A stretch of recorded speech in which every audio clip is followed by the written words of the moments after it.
The Imo state government has responded to the setting up of IDP camps in the state. And before that, let's look at what Yerima is saying. Arewa Youth Consultative Forum has said that there will be war if Southeast rejects northern youths at the supposed IDP camp, that there will be war. We are asking for one thing. If you cannot bring development in the Southeast, if you cannot bring railway, embassies, airports, government parastatals and functionaries in the Southeast, why bring in IDP camps? That is the question that needs to be answered. And one of the problems we have is that if you don't answer these questions, you are looking for trouble. Okay, you are saying that the Southeast is not safe. Before APC happened to Nigeria, before Hope Uzodinma happened to Nigeria, before the current CGN announced Hope Uzodinma as winner of the last election, the first election he had, was the Southeast not safe? Why didn't the federal government at that time bring in development in the Southeast? Because some people are coming out to say that it is because the Southeast it's not safe, it's insecure. That's why the federal government is not bringing development to the Southeast. Before APC, why didn't we have railway networks in the Southeast? Why didn't we have federal government development in the Southeast, infrastructures in the Southeast? Why didn't we have then? Why was it not there then? That's the question. Answer me now.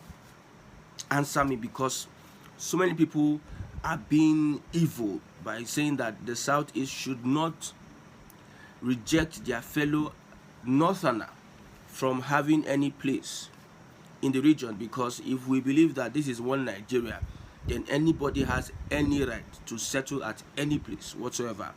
Some even were threatening to burn down Alaba market if we are not going to allow some of these guys come as IDPs in the Southeast. Now the same question would be asked. Sunday Igbo sent people away from the Ngongo community because these people were killing the Yorubas. As we speak in Ondo State, the Fulani are killing farmers. Farmers can't go to their farms.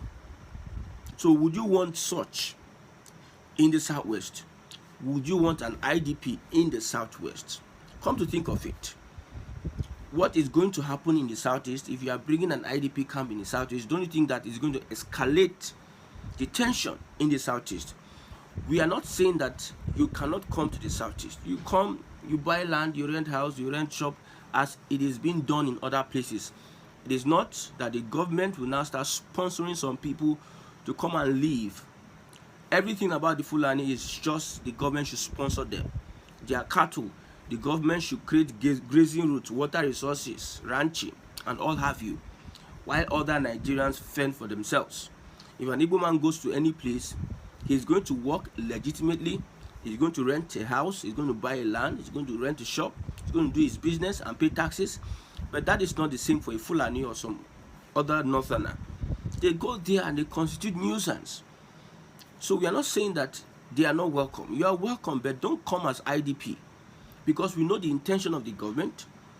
Abacha said it, 24 hours the government cannot put out insecurity. The government has a hand in it.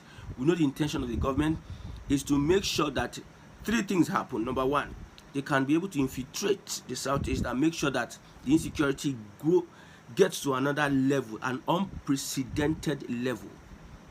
That's the plan of the government. And also rigging elections. These IDPs, they vote without. They are the ones that get sick. An average Easterner, Southeasterner might not get a voter's card, but this IDP, they will get voter's card. Yes, it is not whether it is going to be in one place. If you allow an IDP in the Southeast, it's going to spread. This is, if I were to be a politician and I want to win elections in the Southeast, like what is happening in the United States, whereby immigrants are being brought in by the Democrats so as to inflate the voter register. That these immigrants that are being brought in their millions by the Democrats will be used against the Republican, that is Trump. Those that are being brought in by the government will eventually vote for the government in power, that is the Democrat, that is the candidate of Democrat. So bringing in IDPs into Imo State, then you are sure of other other people, other IDP centers in other places. It might even stretch to Akwa Ibom. IDP is not development. IDP is not federal government infrastructure. It is sensible if the Yorubas or the North were to be in the position that the Igbos are in today, they will even cry much more than we are crying now. But just that because they are being wicked, because of the hatred they have for the Igbo man, they are telling you to accept IDP. Would you accept IDP in Lagos? Would you accept? We have IDP in the Southwest, but is it a good development? The South region, they have federal government development. Yes, structures. The Southwest has, the North has. Why is it that the Southeast don't have? CNG conversion center, none in the Southeast. Federal airport, none. Nothing. Nothing of sort that tells us that we are part of this country called Nigeria. But at the end of the day, you want to bring in an IDP camp. The people are saying no. And you understand why the people are saying such. You in our position would say no. You are not telling Nigerians not to come to the Southeast. The Southeast is one of the safest places until APC happened to Nigeria, until Buhari happened to Nigeria. The Southeast is one of the safest places. And I also think that looking at the political structure, the government may want to pitch the North against the Southeast because they feel that the North is calling the Southeast for an alliance against the Southwest. So how do we make these people come and fight? Let's try and bring IDP camps. We know that the Southeasterners will reject it and the North will be angered. And in that angry situation, in that rivalry, they will renew hatred for each other.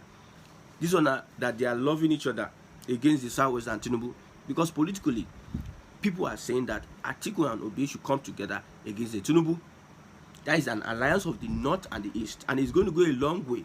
If this ticket moves on, if it's possible for an Atiku and Obi to come together and they lay hold of the government, the Southwest, the Yoruba, the Southwest will be marginalized. I've predicted this a long time that after Tinubu's 8 years, what the Igbos are suffering, the Southwest will suffer.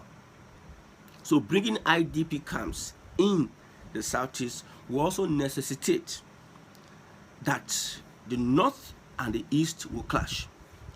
This is already happening.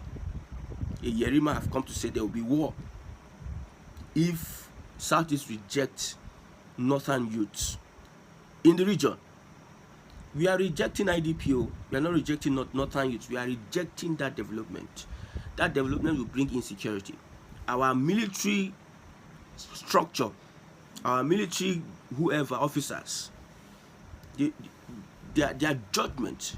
Of recent, they bombed a village and they killed more than 30 persons. These are the people that make decisions for Nigerians. They made a decision to bring in repentant Boko Haram into the Nigerian army.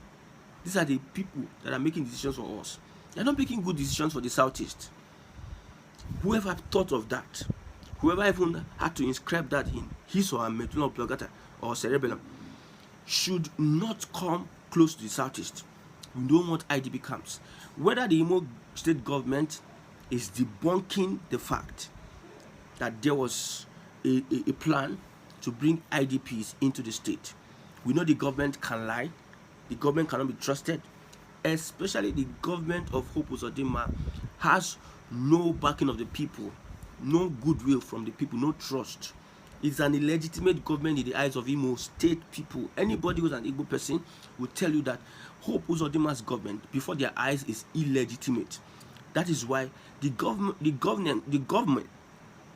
or the governor should have in the first place come out to rectify the position and let transparency be the order of the day. Because it is a known fact that Hope Uzodinma brought insecurity in the Southeast. And when such things fly like this, whether it is propaganda or conspiracy theory or whether it's true or not, when such things are flying like this, people tend to believe because of the antecedent of the governor of that state. The governor has openly threatened the goodwill of the Igbo people. They are stretching. They see him as an outcast. They see him as an osu, someone that is not qualified to become an Igbo person, that should be banished from Igbo land. That is what the people that he is serving, that's how they see him, as not part of them. So anything that comes from him, they are rejecting it with full force. That's one thing about governance these guys don't know. You need to win the goodwill of the people. Whether you're a president, whether you're a governor, whoever you are, a leader in any society, an oba, a chief, or whatever, in any society, you need to win the goodwill of the people. Let the people see you as somebody that is working on their behalf. You don't need to fake it. You need to be sincere to the people. But leaders of our generation, they don't care about that. They are not concerned whether you trust them or not. They all want to foster their agenda, lie, manipulations, and deceit. That is the order of the day. So if somebody comes out, if the Imo State government comes out to say that it is a lie, let it stay at it being a lie. That nobody is coming, it's just a recreational center, a skill acquisition center for Imo people. Let it become a lie. Because things like this will not just fly out without an iota of truth. It won't just come out without some particles of truth in what these guys are saying. Before we knew, they have started burning the place. I am against you burning that place. Make your findings. Speak to the government, engage the government, protest against it. That is the way to go. But having to burn that place is unbecoming of our youths in the Southeast. We should not think of such actions. It's not wise of us. I heard it's an open university. It's a building. It's a structure that will be built by taxpayers' money. If we have Biafra, we still need to use funds so we will still build such structures. Irrespective of the fact that the federal government has abandoned the Southeast, we need to look at how we can be building the Southeast until the day of redemption comes. Don't mind anybody that is gaslighting you. They know how to gaslight. They have been living life of gaslighting. They have been feeding on fake news and distortion of stories, misinformation. They have been living in misinformation all their life. So what you expect from some of our brothers at the other part, telling us that we are not accommodating, something that they will not take. You are now being hypocritical to the extent saying that Igbo land, they don't accept people. We accept people. Look at what happened in Kaduna. Yoruba community was being attacked in Kaduna, and nobody's saying anything about that. The Hausas, the Northerners are attacking Yoruba community in Kaduna because they killed a young person, and you know how these Northerners behave. So if the Igbos come and say Yorubas are this and that, are this, Yorubas are not welcoming, they are troublemakers. How do you look at it? A Yoruba person was saying that don't bring IDP to the Southwest. And that's what the Igbos are saying. We are not saying don't bring Northerners to the Southwest. We are saying don't bring IDP to the Southwest. Now, if not for winning elections and not for creating disunity or creating more rivalry between the North and the East, because the West is threatened. I'm not a prophet, but I've seen it after Tinubu's 8 years. See, anybody that is coming together to say that they want to join ticket, you cannot stop. You do know who Tinubu is? All these things you are seeing, they are games. It is a script that is being played. We are being entertained by the current government in power. They orchestrate everything. We are being entertained by the current government in power. The people that are playing this script are playing it very, very tacitly. They are very good at what they are doing. They are not concerned about development. They know that Nigeria cannot work.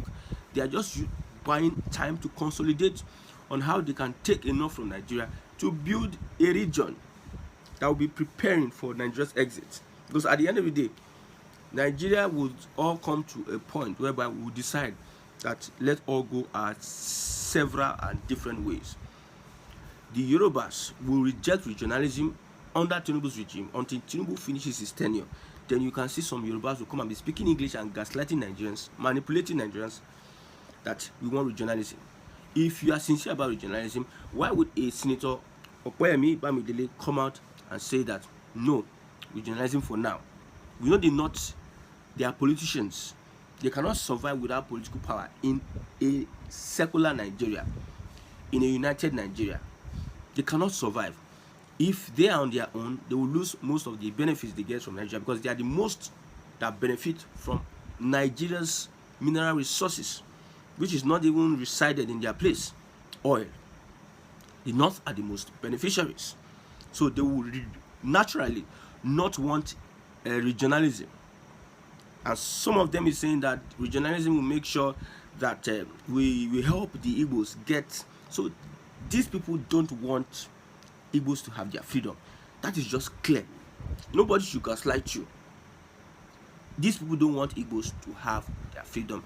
They don't like seeing Igbos independent. They are gaining from this country. In fact, those that are suffering now, when they start reaping, or when they are brought to the table to start eating Nigeria's wealth, they will forget what they have been fighting for. That is what's happening. The Southwest now don't want regionalism. All they want is to be well positioned to make from the country, where they have positioned themselves here and there. They will now make from the country, build capacity, build experience, build ties across board, international ties. So many things are there to that. Get degrees and everything, build infrastructures in the Southwest, and they will be getting ready for an exit. That is what is happening under Tinubu's regime. Nobody is interested in making life better for you, because these people, they know better than you and I. If you are offering solutions to how Nigeria can get better, these people know better. Me and you, we are not even in the system to understand some of the things, the challenges and what have you. They are there, they have been there before, and they are there now. Just that they would not do it because it is not going to be beneficiary to them. If Nigeria gets better, it is to their own disadvantage. If Nigerians are eating 3 square meals a day, if Nigerians can feed their families, pay their house rent, get all the good things of life, it is against them. They don't feel comfortable with Nigerians having some of these things. And it's very important for us to know that we are running an economy, a one-sided economy. For the Southeast, we know that we already know. We can survive like that. We are out of the box. We are out of the box. We don't ask questions, people don't answer. They don't even listen to even hear what we are saying. You are bringing IDP camps to the Southeast. Why? What is the reason? Are we displaced? Or do you think that an Igbo man is like every other person, that if he's displaced, he's looking for the government to come and help him fix 1 or 2 things? The Igbo man finds a way to survive. The Igbo man does not look like an internally displaced person. It is the North that they cannot survive without the central power. If you take the power from the North will start dwindling. It will start self-destruct. From inward, they will be getting spoiled. They will be, now when something is going to get sour, if you take away power from the North, they don't have this self-sufficiency. The way their elites have positioned themselves in Nigeria, they cannot stand alone as we speak. If they will be standing alone, they need to take away that ideology, that feudalism, that monarchical system that is going to draw them back. Like I tell you, the national cake is not enough for the senators and the House of Reps. So if you think that you are supporting the government that is interested on stealing, corrupt and everything, the national cake will not get to you. Is Yoruba, is Hausa, is Igbo. You that you are supporting that you are a bricklayer, the national cake will not get to you and your family. Now, 43 ways and means that was borrowed by Buhari or was printed by Buhari, Nigerians and the families and children unborn are going to be paying for the debt. That ways and means Nigerians and their children unborn. The money that Buhari borrowed, 22 trillion naira, that the government of Tinubu said that they have cleared. So it is going to be a 40-year. They spread it for 40 years. We are going to be paying back that money with an interest to the central bank. So Nigerians and their families are the ones that are going to be paying for that money. So this is the government will subscribe for. So for those that are willing to understand what is happening in the Southeast is a safe place. The insecurity is caused by the government. The government doesn't want the Southeast to put its heads together so that they can continue their agenda.